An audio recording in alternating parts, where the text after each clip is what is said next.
የአብይ አህመድ አገዛዝ ፋኖን ጎትቶ ወደ ጦርነቱ ለማስገባት ህዋትንም እንደዚሁ ጎትቶ ወደ ጦርነቱ ለማስገባት በአብይ አህመድ በኩል የተለያዩ እንቅስቃሴዎች ቅድመ ዝግጅቶች ሲደረጉ ነበር። በተለይ የፋኖ አንድነት መምጣት ደግሞ ይህንን ነገር እንዲያፋጥነው አድርጎታል። ሰሞኑን የተከሰቱትን አንዳንድ ነገሮች ማንሳቱ በቂ ነው። አብይ አህመድ ወደ ትግራይ የሚደረግን በረራ በሙሉ እንዲቆም አድርጓል። በትግራይ ዳግም ከበባ እንዲፈጸም በተለይም የሸቀጦች ፍሰት እንዳይኖር የተለያዩ መሰረታዊ እነዚህ አገልግሎቶች እንዳይቀርቡ የባንክን ጨምሮ ሌሎች አገልግሎቶች እንዲቋረጡና እንዲስተጓጎሉ እያደረገ ነው። የትግራይ ህዝብ ተቆጥቶ ወደ ግጭት ውስጥ እንዲገባ በተለይም ደግሞ የወልቃይትንና የራያን የጠገዴን ጠለምትን ጉዳይ የሞትና ሽረት አድርጎ የትግራይ ህዝብ ተመልክቶ ከአማራ ህዝብ ጋር እንዲጋጭ በአብይ አህመድ በኩል ከፍተኛ የሆነ ቅስቀሳ እየተደረገ ነው። በተለይ የፋኖን አንድነት ለማፍረስ እንግዲህ በተለየ ሁኔታ መመልከትም ካለብን ፋኖች ምን አይነት አቋም መውሰድ አለባቸው? ፋኖች የታሉ? ይሄው ጠለምት ይሄው ወልቃይት ላይ ህዋት ጥይት እየተኮሰ የነሱ ድምጽ አይሰማም የበላቸው ጅባል ጮሃለ እያሉ ቅስቀሳ እያደረጉ ነው። በቀደም ተከተል ነው ነገሮችን እያስኬዱ ያሉት እና ምንድነው መደረግ ያለበት? ቀደም ሲል የነካካቸው ነገሮች አሉ፣ ግን አሁን ወሳኝ ጊዜ ደረሰ ይመስላል። አብይ አህመድ የመጨረሻውን ዙር እየዞረ ነው ያለው። መወራጨት በዚህም በዛም መዛት ፉከራው ሽለላው በሰፊው ነው የሚታየው። ሰሞኑን በአየር ኃይል ክብረ በዓል ላይ የሚታየው ይሄንኑ ነው። እስቲ ምንድነው መደረግ ያለበት? ህዋቶችስ እንደው በብልጽግና ወጥመድ ውስጥ እንዳይገቡ ቁማሩን ዳግም እንዳይበሉ ምንድነው ማድረግ ያለባቸው?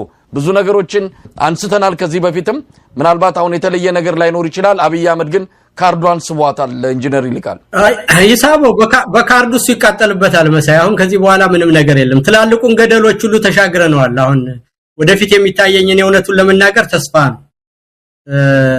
ወልቃይትን መኖሪያ እንዳደረገው እኮ በግልጽ ነው። እስቲ አሁን አንተ ከፈለገ ቆይ እስቲ በፕሪቶሪያ ስምምነት መሰረት የወልቃይትን ጉዳይ ለምንድን ነው የማይፈታውስ?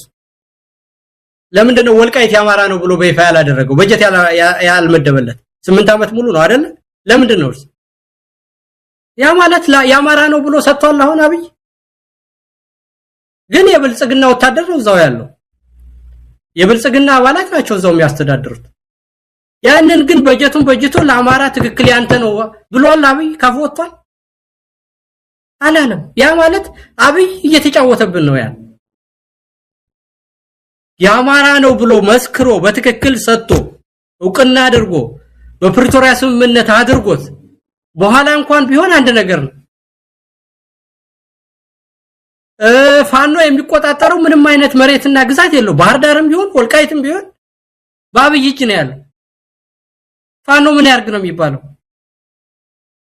ስለዚህ አብይና ፋኖ ምንድነው በህዋትና ብልጽግና ሲጣሉ ከገዳይ ጋር ከብልጽግና ጋር ሆንልኝ ነው የብልጽግናን ጥቅም ለማስከበር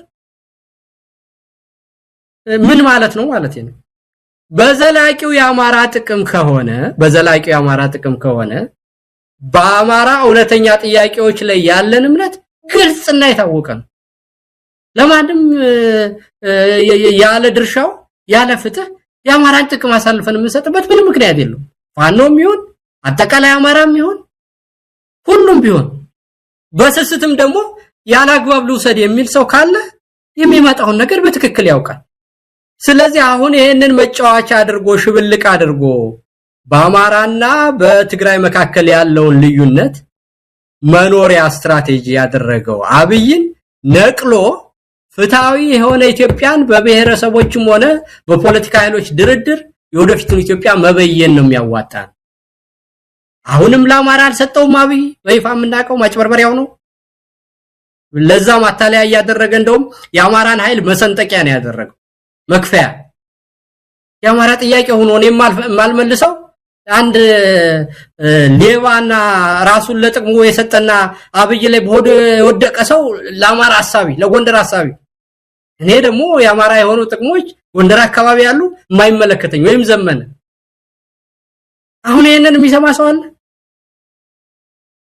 በአንድ ጉርጓድ የተቀበሩ ወጣቶች ባሉበት ሀገር ውስጥ ከአብይ ጋር እበላባይ ሆዳም ካድሪ የጎንደር አማራንም ይሁን የጎጃም አማራንም ይሁን አጠቃላይ ወደፊት ያማራን ጥቅም በምንም አይነት እዛ አካባቢ ያሉ ሰዎች ለእንደዚህ አይነት ነገር የሚበቁም ሰዎች አይደሉም።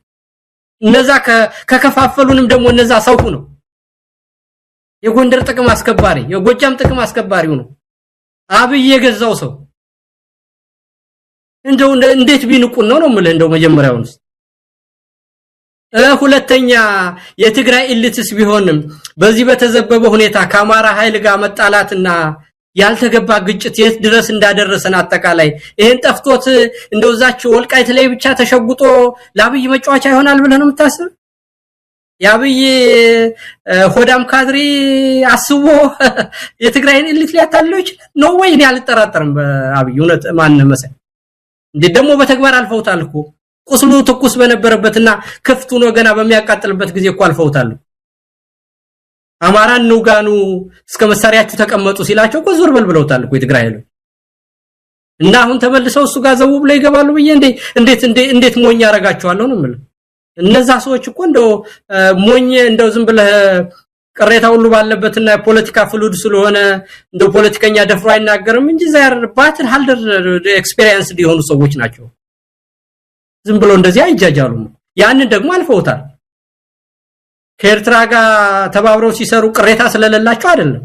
በፖለቲካ ግን ውሳኔዎች አስቸጋሪ ሁኔታዎችን አልፎ ያንን ገደል አልፎ የተሻለ ነገር መወሰን ትልቅነትና የሚያስከብር ስራ ወደፊትም በትውልድ ውስጥ የሚያስከብር ነገር ስለሆነ ነው።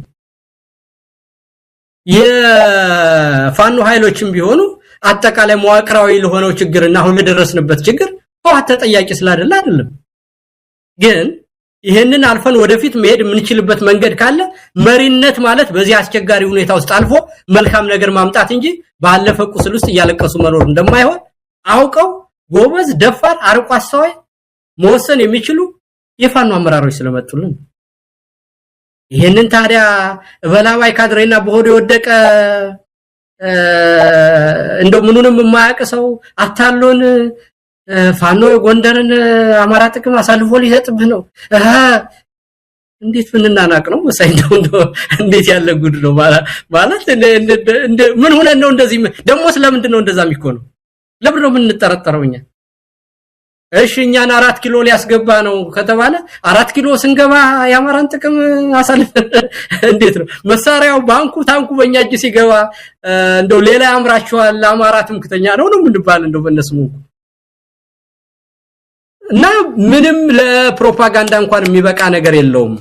እንደው ምንም ሐሳብ አይግባን ግን በሁለት አመቱ በዚህ ርቀት ውስጥ እንደው ብዙ ትላልቅ ስራዎችን ሰርተናል መሳይ እኔም አንተም በድፍረት የማይነገር የሚመስል መጣያ የሚመስል ሽብልቅ በተቀመረበት አይደለም አሁን በጦርነት ውስጥ ይያል እና አሁን እንደውም ከዚህ በላይ ማሰብ ያለብን የኢትዮጵያን ህዝብ መከላከያ ውስጥም ያለ አብይ መኖር ያላደረገው ነገር